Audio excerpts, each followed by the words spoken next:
Господин Андонов, може ли тутунот да биде бизнес?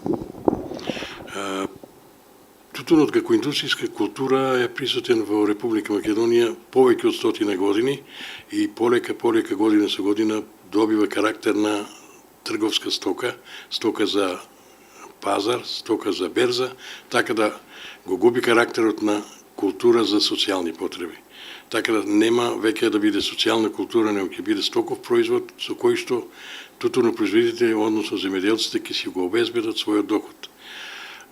Како потврда на ова можем да кажем дека годинашното производство во Република Македонија, кој што бележи негде околу 23.000 тони, или во Струмица и источната регија околу 5.000 тони, како тип Прилеп и 2.000 нешто тони како тип Јака, зборува дека производството повторно се враќа од 13.000 тони кои што имаме пред неколку години, еве ова година бележиме 23.000 тони во Републиката.